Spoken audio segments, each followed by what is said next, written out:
They told us surrender was mercy, that captivity meant survival.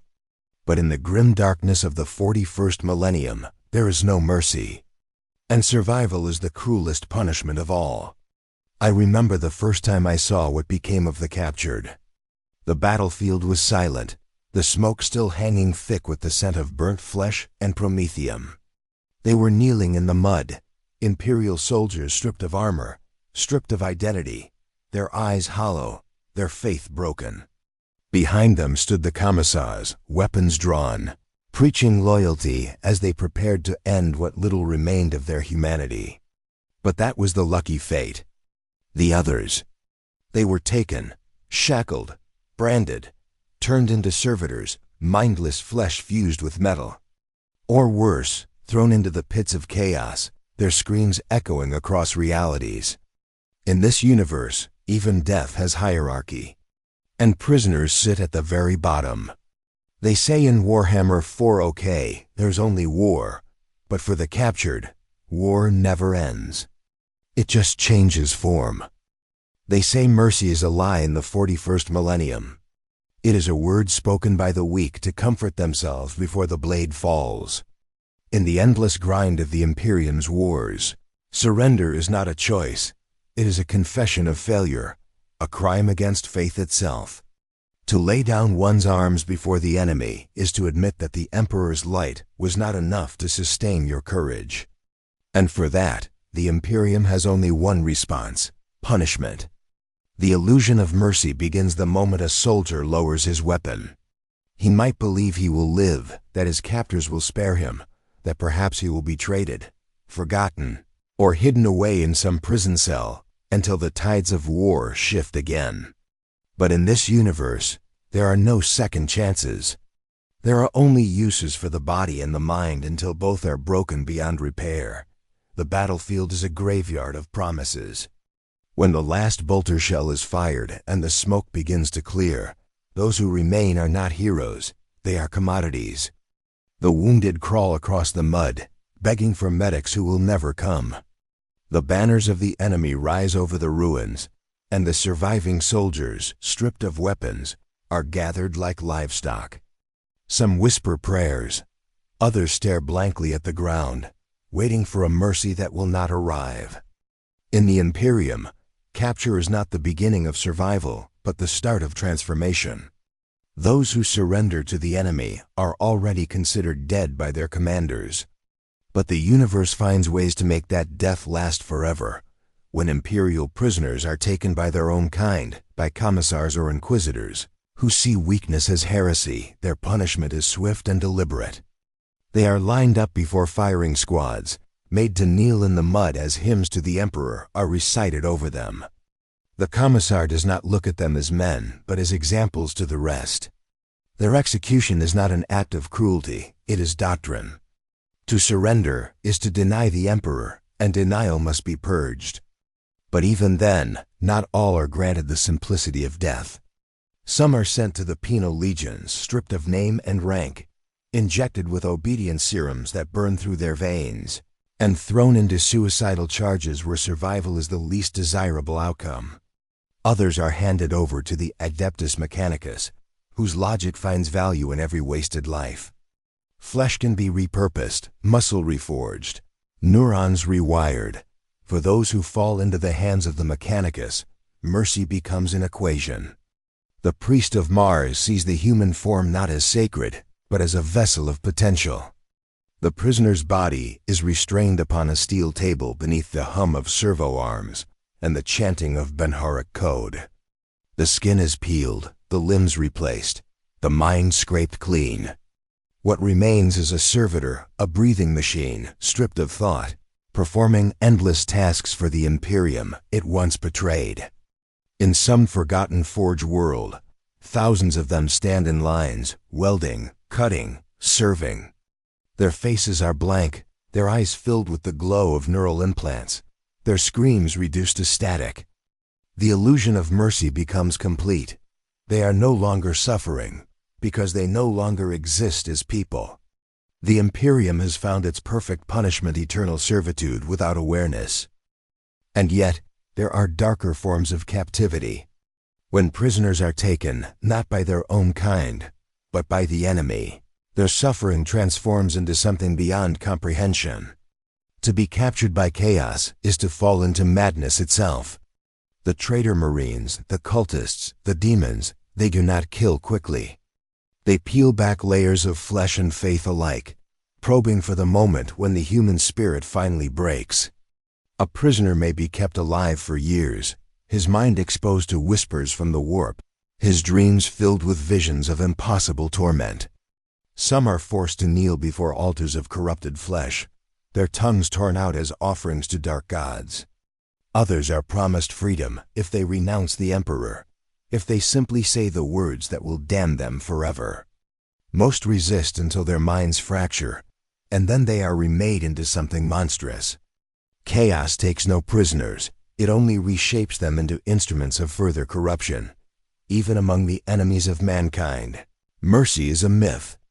The Eldar see humanity as a crude and short-lived species, unworthy of compassion. To them, a human prisoner is an object of study, a fragile thing to be dissected or used to satisfy ancient curiosities. The Orcs, crude and brutal, keep prisoners only for sport. They laugh as they make their captives fight each other in blood-soaked pits, cheering when the weak are torn apart. And the Tyranids, those cosmic devourers, have no concept of captivity at all. Every living thing is consumed, absorbed into the endless hunger of the hive. For them, prisoners are not victims. They are fuel.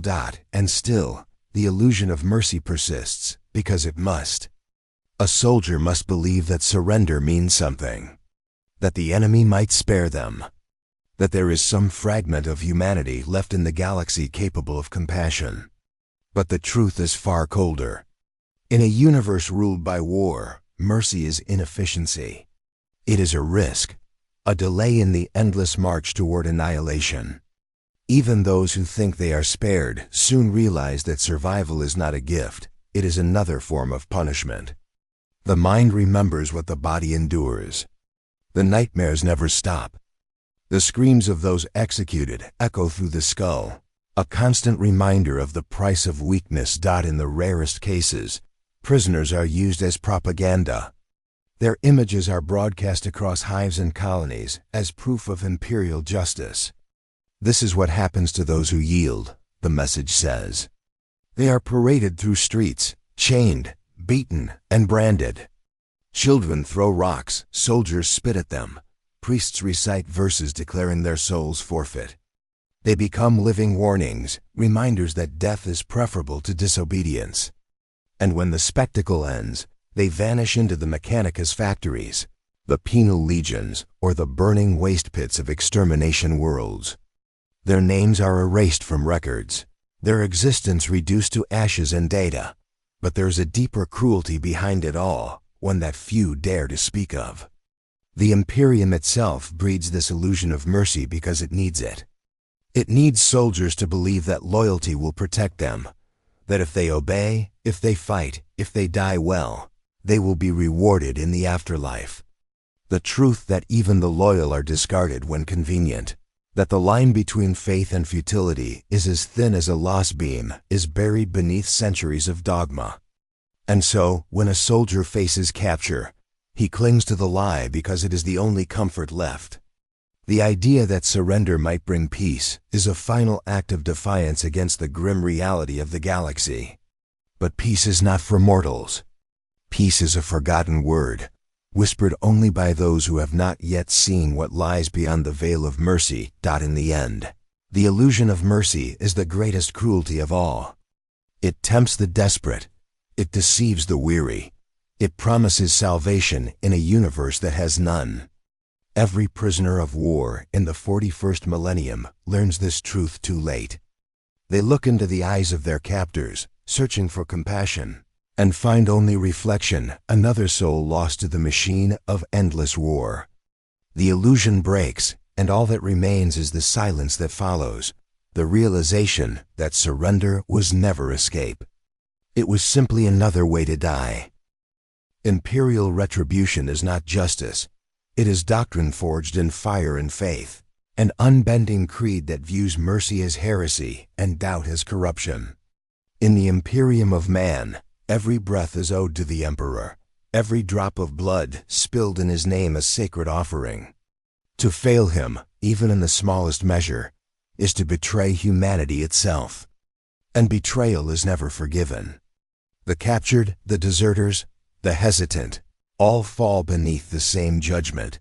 They are tools that broke before their purpose was fulfilled. And in the vast, unrelenting machinery of the Imperium, broken tools are not discarded, they are recycled through pain. The Emperor's justice is absolute, not because it is fair, but because it is necessary to keep order among trillions, who would otherwise collapse into chaos. The sight of retribution begins at the front lines. When the guns fall silent and the banners of victory rise, the commissars walk among the ranks with their bolt pistols drawn. Their eyes are cold, their expressions unreadable behind the grim masks of duty. They are not there to comfort the survivors or bury the dead. They are there to cleanse the weak.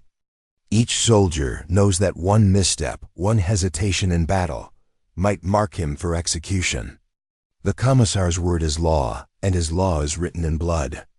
A single act of cowardice infects morale like a virus, and in the Imperium, infection must be cut out before it spreads. The soldiers understand this. They do not beg for mercy, because mercy would mean corruption. They kneel, they whisper their final prayers, and they die knowing their death will make others stronger. Retribution extends far beyond the battlefield. It is woven into the very structure of the Imperium's justice system. The Adeptus Arbites, the enforcers of imperial law, patrol the hives and colonies like predators hunting for heresy. They drag men from their homes for the crime of speaking ill of the Emperor, for failing to report a neighbor's doubt, for questioning an order they could not comprehend. The prisons of the Imperium are cathedrals of suffering, filled not with criminals in the common sense, but with the failed faithful. The cells are narrow, the air thick with incense and decay, the walls carved with scripture written in blood. The prisoners are not rehabilitated, they are re-educated through agony. Each lash of the whip, each forced recitation of holy verse, is meant to strip away sin until only obedience remains. Those who break completely are blessed. They are declared purified and executed in the Emperor's grace. Those who survive the ordeal are sent back to the front lines. Their spirits shattered but their faith unshakable, on the worlds where the Inquisition holds dominion. Imperial retribution takes a form beyond mortal understanding. The Inquisitors are not bound by law, they are the law. Their authority is absolute, sanctioned by the Emperor's will. They judge entire populations, deciding who is pure and who is tainted. A single whisper of heresy, a single unapproved thought, can doom a city. The Inquisitors' ships descend from orbit like omens of death, and when they land, entire districts vanish into smoke. Those taken for questioning are never seen again. They are led into chambers filled with holy relics and forbidden machinery, where the line between confession and torture ceases to exist. Every scream is recorded, every tear analyzed for traces of deception. If the Inquisitor finds guilt, the punishment is not limited to the individual. Families, regiments, even entire planets are purged, their names erased from history as if they never existed.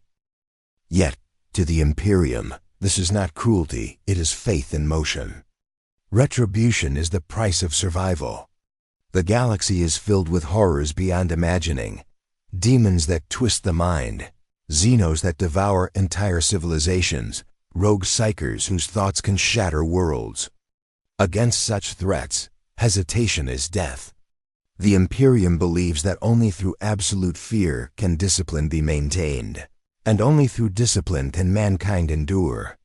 When a commissar executes a soldier, it is not vengeance. It is a prayer. When an Inquisitor orders a planetary exterminatus, it is not madness. It is purification. Each act of destruction is justified as an offering to the Emperor, whose will is eternal and whose love burns hotter than any flame. the rituals of retribution are performed with sacred precision. Before an execution, priests chant hymns to sanctify the act.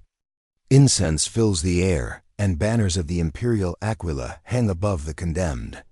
The prisoner's crimes are read aloud: cowardice, dereliction, heresy, failure. Each word cuts deeper than the blade that follows. When the bolt round enters the skull, the priest declares the soul cleansed, its impurities burned away by sacrifice. The gathered soldiers watch in silence, not out of fear, but out of reverence. They are witnessing divine justice, proof that the Emperor's gaze never wavers. In their hearts, they know that if their turn comes, they too will meet it without complaint. The Imperium has no room for pity, because pity is weakness, and weakness is the doorway to damnation. But retribution is not always public. Sometimes it is quiet, methodical, and endless. In the penal colonies scattered across the stars, billions of prisoners labor under skies black with ash. They dig, build, and die in chains, their backs marked by the lashes of overseers. Each day begins with prayer and ends with exhaustion. The guards recite verses from the Imperial Creed, reminding them that pain is redemption, that suffering is holy. Those who falter are dragged away to the reprocessing pits, where servitorization awaits. There, their flesh is fused with metal, their voices replaced with vox emitters that repeat a single phrase for eternity: the Emperor protects. These worlds produce weapons, armor, and soldiers, all forged from the same material repentance. The Imperium's war machine depends on such punishment to sustain its strength. Entire regiments are formed from convicts seeking absolution through battle. They are called penal legions, and their existence is the embodiment of imperial retribution. Their necks are fitted with explosive collars, their bodies pumped with combat stimulants, their minds stripped of fear. They are sent to the most hopeless fronts, charged with impossible missions. They march knowing that death is their only freedom, and in their dying moments, they find something close to grace. Their corpses are left unburied, but their service is recorded in the archives of the Munitorum, a footnote in the endless history of sacrifice for the High Lords of Terra. Such measures are not excess, they are necessity. To rule a million worlds is to rule through terror. Faith alone cannot command obedience, for faith can waver. Fear, however, is eternal. The specter of retribution hangs over every citizen of the Imperium, from the lowest laborer to the highest noble. Even planetary governors are not immune. When they fail to meet tithes or allow heresy to fester, the Inquisition arrives without warning. Armies are purged, cities glassed from orbit, and the governor's head displayed upon his own palace gates.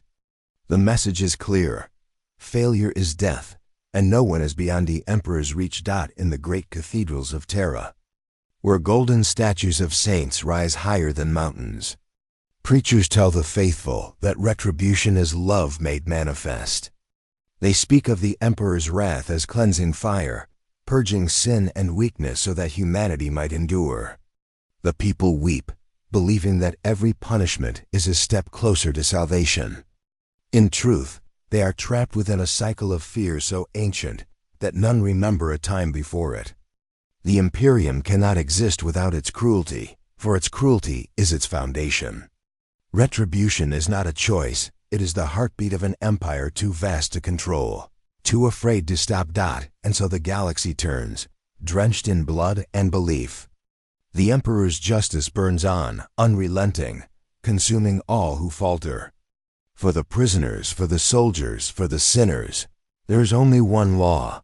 Obedience buys a moment's reprieve. Disobedience earns eternal flame. Every man, woman, and child understands this truth from birth. To live is to serve, to fail is to suffer, and to suffer is to prove devotion. The Imperium calls it faith. Others call it madness. But in the darkness of the 41st millennium, where gods walk and humanity trembles, retribution is the only language the universe still understands. When the Adeptus Mechanicus looks upon a prisoner, They do not see a man or woman, they see material. To the priests of Mars, the human body is a temporary shell, a flawed design meant to be improved, repurposed, and stripped of the imperfections that define it. Flesh is weakness, metal is purity. This belief, burned into their very souls through centuries of ritual and machine doctrine, shapes their view of all living things. A captured soldier, a condemned criminal, a heretic awaiting judgment, all are potential components in the great machinery of the Omnissiah. The Mechanicus does not waste resources. They harvest. Every limb, every nerve, every ounce of brain matter is a tool waiting to be reconfigured for a higher purpose. To them, this is not cruelty, it is efficiency sanctified by faith. When prisoners are delivered into the hands of the tech priests, the process begins without ceremony. They are taken to the Forge Worlds, vast planets of metal and smoke where mountains hum with industry and rivers of molten steel flow like blood. The air is thick with the scent of ozone and oil. The sky is filled with the constant chant of machine prayers. The prisoners are herded into processing stations, long corridors lined with red-robed figures whose faces are hidden behind rebreathers and lenses. The tech priests do not speak to the captives. They communicate in bursts of binary, cold, and precise. The fear, the begging, the screams, all are irrelevant data. To them, emotion is noise, and noise must be silenced. The transformation begins with cataloging. Each prisoner is scanned, measured, dissected in spirit and flesh. Those deemed too damaged are sent to the recycler vats, their remains broken down into nutrient paste or biological slurry for servitor maintenance. The others are restrained upon iron tables beneath blinding lights, surrounded by servo skulls that record every detail. A Magos biologist oversees the process, reciting the litany of purification as cybernetic limbs descend from the ceiling. Metal talons pierce skin, saws word to life, and the symphony of conversion begins. The air fills with the hum of energy fields and the hiss of cauterized wounds. Pain is not acknowledged. It is simply the body's reaction to improvement. The first step is the removal of identity. A small probe enters the prisoner's skull, seeking the memory centers of the brain. Names, faces, emotions. These are extracted, copied, or erased depending on the needs of the Omnissiah's design. In the cold logic of the Mechanicus, a being cannot serve the machine if it clings to individuality. Those who resist are dosed with neurotoxin or have their vocal cords severed to prevent interference. The brain's higher functions are rewritten, leaving only obedience and reflex. Some are reduced to simple processors, capable of performing repetitive tasks with perfect precision. Others, with stronger neural patterns, are integrated into complex systems, human components of vast machine minds that operate reactors, manufactorums, or orbital defenses. Once the mind is stripped, the flesh follows. Limbs are replaced with bionics suited for their assigned labor. Arms become piston-driven tools, hands replaced with drills or welding torches. Eyes are removed, replaced with lenses that can see in infrared and ultraviolet spectrums. Lungs are substituted with filtration systems that draw breath from toxic atmospheres. The heart is reinforced with synthetic plating, its rhythm synchronized with the pulse of the machine it will serve. The body becomes an instrument, stripped of warmth, perfected for purpose. The transition is irreversible. The few who remain conscious during the procedure often lose their sanity long before completion, their last human thought drowned beneath waves of mechanical chanting. The result is a servitor, a being caught between life and automation. They are neither living nor dead, their humanity overwritten by programming and implants. They stand in endless rows, awaiting activation commands. Some carry weapons, used as living turrets on battlefields. Others work in forges, factories, or data archives. Each is linked to a control hub that monitors performance and sends pain signals when efficiency falters. Their voices are monotone, their movements precise, their existence devoid of thought. A servitor does not dream, does not hope, does not question. It functions until its body fails, at which point it is dismantled and replaced. To the mechanicus, this is perfection, an organism freed from the chaos of emotion, serving the will of the Omnissiah with unerring devotion. Yet, among the tech priests, there are those who see deeper value in the transformation. The Magos Dominus views servitor creation as sacred art. They speak of the merging of flesh and machine as a spiritual evolution, the fulfillment of the human destiny to become one with the divine machine God. In their rituals, the screams of the dying are hymns, the scent of burning flesh a form of incense. Each servitor represents a triumph over decay, proof that even weakness can be reforged into usefulness.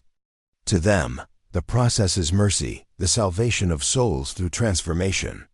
What greater gift could one offer than eternal service without suffering?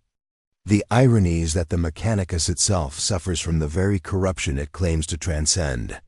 The priests who strip away flesh in the name of purity are still bound by greed, pride, and ambition. They compete for resources, for secrets of lost technology, for the favor of their forges. Some experiments go beyond sanctioned doctrine, creating monstrosities that blur the line between man and machine to horrifying extremes. In the deepest laboratories of Mars and beyond, prisoners are fused into engines, their minds spread across data networks, their bodies integrated into machinery that never stops moving. The walls of these forges whisper with the echoes of countless voices, fragments of the human consciousness. Trapped within the circuitry, those who survive long enough to glimpse the servitor lines understand too late what awaits them. They see the hollow faces of the converted, eyes glowing with mechanical light, mouths slack and silent. They see men who once prayed beside them now reduced to tools, their flesh pulsing with cables and metal. Some try to fight, tearing at their restraints, screaming for death. Their pleas are met with indifference. To the tech priests, mercy would be waste. The flesh must serve until it cannot. The process continues, precise and endless. Each new servitor, another offering to the machine god. In the far corners of the forge worlds, among the towering manufactorums that pierce the clouds, servitors labor without rest. They build weapons for wars they will never see, maintain engines they cannot comprehend, and die beneath the weight of tasks that never end. Their remains are gathered, melted down, and recycled into new forms. Nothing is wasted. Even in death, they serve. The machine god demands constancy, and constancy requires obedience that never fades. The tech priests oversee it all with reverence, their augmetic eyes reflecting the glow of furnaces that never dim. To the rest of the Imperium, the servitor is a tool to be used, nothing more. Soldiers use them to carry ammunition, scribes to record data, inquisitors to torture and interrogate. They are invisible, part of the background of Imperial life. Few stop to wonder where they come from or what they once were. The thought itself borders on heresy. To question the Mechanicus is to question the foundation of the Imperium itself. So the truth remains hidden behind red robes and mechanical chants. The truth that every servitor was once a man who begged for mercy and found the Omnissiah instead. And somewhere, buried beneath layers of code and machinery, a fragment of humanity remains. A flicker in the neural cortex, a ghost of memory that refuses to die. A name, a voice, a moment of fear before the blade descended. It is small, insignificant, easily dismissed as a system error. But it lingers, pulsing like a heartbeat within the cold rhythm of the machine. It is the final defiance of flesh against the dominion of metal. A whisper that will never be heard, a memory that will never fade, trapped forever within the endless hum of servitude. There are fates in the galaxy worse than death, and among them, capture by the forces of chaos stands as one of the most horrific. To fall into the hands of the ruinous powers is to be unmade from the inside out, to have every belief, every thought, every fragment of self torn apart and reshaped into something unrecognizable. Chaos does not simply kill its prisoners, it consumes them, body, mind, and soul. In the Imperium, death is seen as service. It brings an end to suffering and delivers the soul to the Emperor's light. But in the grasp of chaos, death is denied.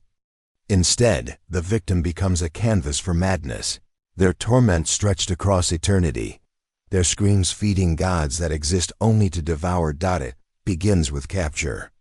The battlefield fades into silence, the thunder of bolters replaced by whispers. Those taken alive by chaos warbands are bound in chains crafted from twisted metal, their restraints often fused with their flesh by the touch of warp energy. The air around their captors hums with unnatural resonance, reality itself bending in subtle waves. The Chaos Space Marines who oversee the prisoners do not speak in words. They issue commands in guttural tones that vibrate through the skull, languages never meant for mortal tongues. The captives are marched into the shadows, their eyes covered, their prayers ignored. Each step toward captivity is a step away from sanity. In the warships of chaos, there is no light. The corridors pulse like veins, walls coated with organic growth that bleeds when touched. The prisoners are taken to chambers that shift shape with every glance. Sometimes they appear metallic, mechanical. Other times, they seem alive, breathing, whispering. The screams of other captives echo through the darkness, mingling with the laughter of unseen entities. There is no distinction between physical pain and psychological torment. The warp saturates everything, seeping into the minds of the prisoners, planting visions that distort time and identity. They see themselves die and live again, see their comrades torn apart and reassembled as mockeries of life. Sleep becomes impossible. The mind fractures under the pressure of infinite horror. The first stage of chaos corruption is despair. The prisoners lose hope, and in that void, the whispers grow louder. The voice of the warp speaks with 1,000 tongues, some soothing, others cruel. It promises freedom, power, or the return of loved ones. It offers a way to end the pain. Some resist, repeating the litanies of the Emperor until their throats are raw, clinging to the belief that their suffering will grant them salvation. But faith is fragile in the face of eternity. One by one, the barriers of the soul crumble. The prisoners begin to believe that perhaps the Emperor has abandoned them, that perhaps the only truth left is the voice that answers when they cry out in the dark. The next stage is transformation. The priests of chaos, the sorcerers and warpsmiths, arrive to claim the most promising captives. Their rituals are older than humanity, drawn from the very fabric of the Imperium. The chosen are brought to altars made of bone and machine, their bodies bound in glyph-marked chains. The sorcerers carve runes into their skin, each symbol a conduit for warp energy. As the chanting rises, the room begins to warp, the air thick with the stench of blood and ozone. The prisoner's flesh twists, muscles bulging, eyes multiplying, bones splitting. Their minds scream for release, but the process does not end.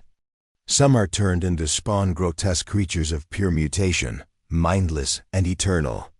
Others are molded into demonic hosts, their souls merged with entities from beyond reality. The lucky ones die during the ritual. The unlucky endure forever, their humanity erased but their consciousness trapped inside abominations that know no peace. For the Chaos Marines themselves, these transformations are sacred acts. They see the prisoners not as victims, but as vessels offerings to their dark gods. The cultists gather around the altars, singing praises to Khorne, Nurgle, Tzeentch, or Slaanesh. Each god takes pleasure in a different form of suffering. Khorne's captives are made to fight each other, their bodies reforged in blood and fury until they are little more than beasts of rage. Nurgle's prisoners are blessed with disease, their flesh decaying while their minds remain aware, their agony turned into worship. Those taken by Tzeentch are driven insane by visions of futures that never come to pass, their thoughts devoured by paradox. And Slanesh turns pleasure and pain into one, stretching sensation beyond comprehension until the prisoner no longer knows which is which. Each fate is unique, but all lead to the same end, the annihilation of the self. Time has no meaning in chaos captivity. Minutes stretch into centuries, or centuries compress into moments. The warp distorts perception, making memory unreliable. A prisoner may relive their death 1,000 times or witness events that have not yet happened. The torture is not just physical but existential. Reality itself becomes the weapon, and the victim is forced to question what it means to exist. Some are broken so completely that they beg for servitude, offering their souls in exchange for an end to the torment. Chaos accepts these bargains eagerly, for every surrender strengthens its hold upon the galaxy. Those who submit are granted twisted forms of life, mutated warriors, cult leaders, or living conduits for warp energy. They are not freed, they are enslaved to a power that will never let them go. The Inquisition has documented cases of Imperial soldiers who were recovered after captivity by chaos. Though recovered is a generous term. These survivors return changed, their eyes vacant, their bodies marked with unholy sigils. They no longer sleep, no longer feel pain, no longer pray. The ecclesiarchy calls them tainted, and they are executed immediately, their bodies burned to prevent contamination. But before death, some whisper things that terrify even the most devout inquisitors, visions of endless wars fought within the warp, of demons wearing the faces of fallen comrades, of an emperor whose silence echoes louder than any scream. These confessions are locked away, buried under seals of secrecy. For the Imperium cannot afford to admit that even faith has limits. There are rumors, spoken only in the dark, that some prisoners of chaos become something else entirely. Not demons, not humans, but something in between, a consciousness stretched between realities, forever watching, forever screaming.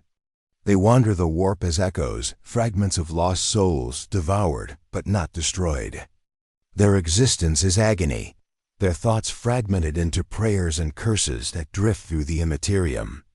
Ships traveling through the warp sometimes report hearing voices pleas for help, cries of despair, laughter that sounds disturbingly human.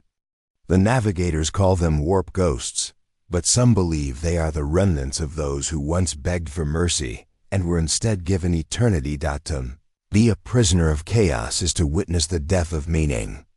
Pain loses its purpose, time loses its structure, and morality becomes irrelevant. The gods of chaos are not evil in the human sense. They are hunger, change, decay, excess. They simply are, eternal and indifferent. In their eyes, every mortal is both prey and offering. The prisoners, stripped of body and soul, become part of that cycle. Their suffering fuels the gods, their terror sustains the warp, their destruction gives birth to new horrors. And yet, through all of it, a terrible truth emerges. Some learn to love their torment. Some find beauty in the madness, liberation in the dissolution of self. Chaos does not merely destroy, it seduces. And its prisoners are the proof of that seduction's power, living monuments to the endless hunger that rules the universe. The final testament to the truth that even death is not the end, only another transformation. Among the many horrors of the 41st millennium, captivity at the hands of Xenos stands apart, not merely for its cruelty, but for its complete indifference to human suffering. Every alien species has its own logic, its own philosophy of torment, and none view humanity with mercy. To the Imperium, being taken prisoner by an alien is to lose one's soul as well as one's freedom. There is no honor in it, no redemption, no chance of salvation. Each species bends the flesh and spirit of its captives to serve alien needs, alien hungers, alien curiosities. And across the stars, countless humans vanish into the cold hands of the unknown, never to be seen again, their stories whispered only as warnings in the barracks of Imperial soldiers who know that death is a kinder fate. the orcs are the most brutal captors of all. Not because of cruelty in the human sense, but because of their utter simplicity. They take prisoners for amusement, for sport, and for the primal joy of violence. To an orc, a captive human is a toy, something to break and fix again, just to break once more. In their ramshackle camps, prisoners are thrown into fighting pits surrounded by roaring mobs of greenskins, forced to battle one another or monstrous creatures for the entertainment of their captors. The orcs cheer and laugh, throwing scrap metal and bones into the arena as the humans tear each other apart. When the show ends, the victors are fed to the squigs, their screams drowned out by the laughter of their audience. Others are enslaved, put to work repairing weapons and vehicles they cannot understand, beaten when they fail, killed when they succeed too well. The orcs have no concept of pity. To them, everything exists for battle. Even their prisoners are tools for war, living distractions to pass the time between fights. The Eldar, by contrast, are refined in their cruelty. They take prisoners not for labor or pleasure, but for study. To them, humans are primitive, emotional creatures, objects of curiosity. When captured by the craft-world Eldar, a human might be subjected to endless questioning, dissected alive to understand the workings of a lesser species, or imprisoned in psychic cages that feed upon thought and memory. The Dark Eldar, however, are another matter entirely.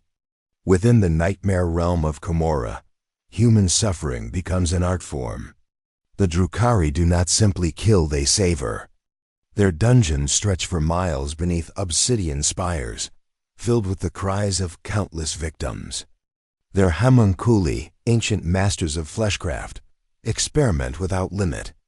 They flay the skin while keeping the nerves alive, replace bones with glass, stitch together bodies that breathe but do not die. Each prisoner becomes a living sculpture, a monument to agony designed to entertain their captors and fuel their twisted immortality. The Dark Eldar feed on pain itself, drawing sustenance from the psychic echoes of torment. Every scream, every drop of blood, every shattered plea becomes nourishment. And so their prisoners are kept alive for centuries, sustained by dark science. Their minds eroded but never allowed the release of death. The Tau Empire claims to be enlightened, but their mercy is another illusion. Humans captured by the Tau are not tortured in the physical sense. Instead, they are subjected to something far more insidious: indoctrination. The ethereals, the spiritual leaders of the Tau, see prisoners as raw material to be remade in the image of the greater good. Through propaganda, chemical conditioning, and psychic influence, they strip away individuality until the captive believes their servitude is righteous. Those who resist are sent to re-education camps, where days blend into weeks of constant exposure to calming voices and light that never dims. The walls whisper promises of unity and peace, and slowly the mind gives way. When the process is complete, the human no longer sees himself as an enemy of the Tau, but as one of them, a servant of the collective. Some are given positions as auxiliaries, soldiers who fight their own kind without hesitation, smiling as they do so. To the Tau, this is not cruelty but kindness. To the Imperium, it is the most blasphemous fate of all to have one's faith replaced by obedience to alien masters. The Tyranids offer no false comfort, no pretense of mercy. Their captives are not prisoners, they are biomass. When a world falls to the swarm, those taken alive are brought into the digestion pools, where their bodies are dissolved and reconstituted into organic matter. The Tyranid hive fleets consume everything: flesh, bone, atmosphere, oceans, even the genetic memory of their prey. Some prisoners are kept alive for study by the Norn Queens, probed and analyzed to extract useful DNA traits that can be integrated into future generations of the swarm. They are suspended in translucent cocoons, their minds connected to the hive's psychic network, forced to feel the hunger of billions. They experience the consumption of their own world through the hive's senses, living witnesses to the extinction they helped create. There is no escape, no individuality, no soul left untouched. The Tyranids do not hate. They simply devour. In their cold, perfect efficiency lies a terror greater than malice, the terror of being reduced to nothing. Then there are the Necrons, ancient beyond comprehension, who see humanity as insects crawling upon the graves of gods. Their prisons are tombs of black metal buried beneath dead worlds. When they take captives, it is not for vengeance or need, but curiosity. The Cryptex, masters of Necron science, conduct experiments upon the living to understand the organic form they long ago abandoned. They peel away flesh with surgical precision, dissecting nerves to study pain, recording every scream as if it were data. Some captives are placed in stasis fields where time ceases to move, left to exist forever in the moment of terror before death. Others are forced to watch as their bodies are dismantled piece by piece, their consciousness preserved long enough to witness their own deconstruction. The Necrons do not recognize suffering. They observe it as scientists, unmoved by emotion. To them, humans are relics of a lesser era, specimens for research before inevitable extermination. Even the lesser-known Xenos species play their part in humanity's torment. The Rakghoul capture prisoners for sacrifice, offering human lives to their monstrous gods in rituals of fire and blood. The Rudd infest ships and colonies, aging their victims into dust within hours, their prisoners decaying while still conscious. The Anulians enslave entire populations, using humans as living batteries to power their technology. Across the galaxy, there is no sanctuary from the alien hunger that defines existence beyond Imperial borders. Each species expresses cruelty through its own nature, and every form of captivity reveals a new interpretation of despair. For the Imperium, these fates are not simply warnings, they are lessons burned into doctrine. Imperial soldiers are taught from birth that to be captured by Xenos is to be lost forever. Propaganda films show the horrors of alien captivity, orcs laughing over human corpses, Dark Eldar carving flesh beneath black suns, Tau smiling as they turn men into puppets. The message is clear: fight to the death, die in his name, but never surrender. To fall into alien hands is to betray the Emperor's light, to let one's soul be devoured by the darkness of the stars. And yet, the universe is vast, and the Imperium cannot protect all its children. Across forgotten worlds, there are still those who scream for help, who pray to a god that will never hear them, who wake each day beneath alien suns, wishing for the mercy of death. The fate of prisoners in Xenos captivity is not merely death, it is transformation, degradation, and consumption. Whether dissected, indoctrinated, devoured, or erased, every human taken by alien hands serves a purpose beyond understanding. The galaxy is not a place of balance or morality. It is a feeding ground of civilizations, each devouring the other in endless cycles of domination. The Imperium calls the aliens abominations, but perhaps the true horror lies in their indifference. They do not hate humanity. They simply do not care. And that, more than cruelty or malice, is what makes captivity among the Xenos the most chilling fate of all.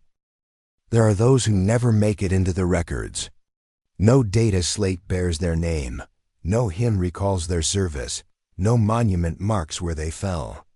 They are the forgotten, the prisoners who vanished into the endless machinery of the Imperium, erased not by the enemy, but by the very system they once served. In a galaxy where billions die every day, memory itself becomes a luxury, and those taken captive are written out of existence. Their absence is not noticed. Their stories dissolve into the void between stars.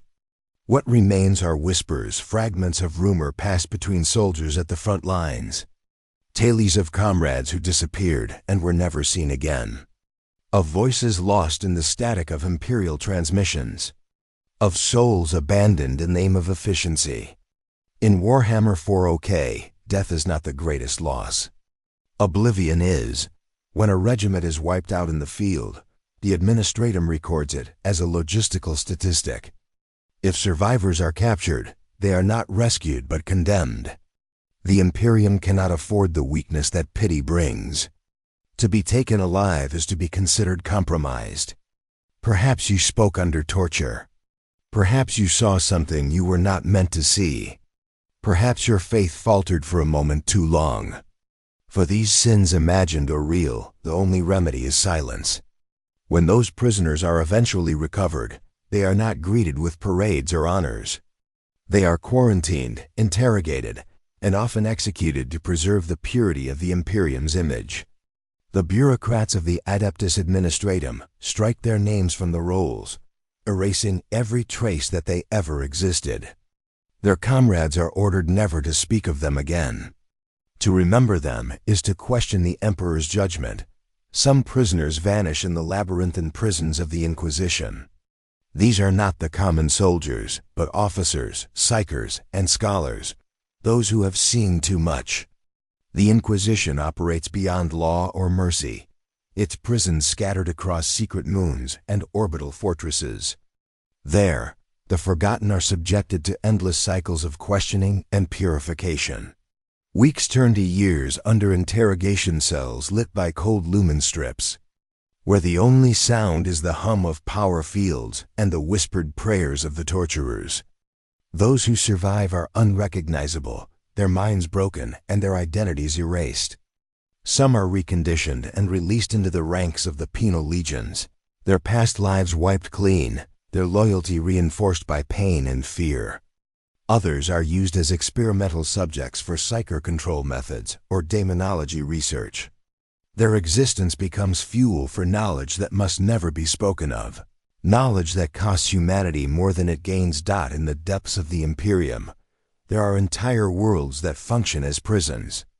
Hive worlds so overpopulated that the underhives serve as holding pens for the condemned. Mining planets where the air itself is poison, and prisoners work until their lungs collapse. Asteroid labor camps where chained workers die by the thousands to extract minerals for ships they will never see. The Administratum doesn't track names here, only production quotas. A prisoner's life is measured in tons of ore, hours of service, units of yield. When the body breaks, it is thrown into furnaces to heat the forges. The ashes rise into the polluted sky, indistinguishable from the smoke of industry. The guards don't speak the prisoners' names. The prisoners don't speak at all. Generations live and die in these forgotten places, never knowing there is a galaxy beyond the walls of their labor pits. Their ancestors were soldiers, farmers, colonists. Now they are numbers, fading into nothingness. There are also the ghost fleet ships lost in the warp with their prisoners aboard. Transport vessels that vanish between stars, swallowed by the tides of unreality. Sometimes, centuries later, these ships reappear. Their hulls are corroded, their vox systems filled with the echoes of screams. The crew long dead or worse, twisted by the warp into unrecognizable shapes, trapped in a cycle of eternal suffering. The prisoners aboard such vessels become things that were once human, but now exist only to suffer. The Imperium calls them lost assets, and when such ships are found, they are often destroyed without boarding. It is better to burn them than to risk contamination. The prisoners on those ships, once begging for rescue, are erased in fire and silence. To the Imperium, they were gone the moment they entered the warp. There are worlds where prisoners are sent for redemption through service. These are the penal legions, the forgotten armies of the damned. Each soldier wears a collar fitted with an explosive charge. Each one fights knowing a single thought of disobedience means death. They are deployed first into the enemy's guns, their deaths used to clear the path for the pure soldiers who follow. Their victories are never recorded. Their heroism is never honored. If they survive a campaign, they are executed anyway, for the Imperium does not forgive. The penal legions are a machine for consuming human lives in bulk, a recycling of the forgotten into temporary usefulness before annihilation. Their commanders are forbidden from learning their names. Their comrades never see their faces. They march under no banner, fight for no glory, and die for a cause that will never remember them. Some prisoners vanish without ever being taken. Bureaucratic errors, lost transmissions, or deliberate purges ensure that their existence fades even before their capture. The Administratum deletes files to save data storage, wiping entire battalions from record to make room for new ones. The Ecclesiarchy revises its chronicles to preserve the illusion of divine order. Those who die dishonorably, who are captured or corrupted, are scrubbed from Scripture, their memory replaced by cleaner lies. To the Imperium, history itself is a weapon, and the dead are reshaped to serve its faith. The forgotten become the mortar of the Imperium's foundations, silent, nameless, unacknowledged, but necessary for the illusion of strength. In the deep archives of the Scholastica Historica, there are forbidden documents, lists of names marked expunged by order of the Inquisition. These names belong to those who once served with honor but fell into enemy hands. Some were captured by chaos, some by Xenos, some simply lost contact. Their families never receive confirmation, only silence. Generations pass believing their kin died heroes, unaware that their records were erased to preserve Imperial morale. The Administratum clerks who process these deletions do so mechanically, understanding that remembrance is dangerous. To remember is to risk sympathy. To feel sympathy is to risk heresy. Even among the Space Marines, the forgotten exist. The Astartes are said to be immortal in the Emperor's service, but those captured or corrupted are denied the dignity of remembrance. Their names are stricken from the chapter rolls, their statues removed from the halls of honor, their armor melted down for purity rites. The battle brothers who fought beside them are forbidden to speak of them again. The Imperium cannot allow weakness to stain its image, so even its greatest warriors can be erased as though they never lived.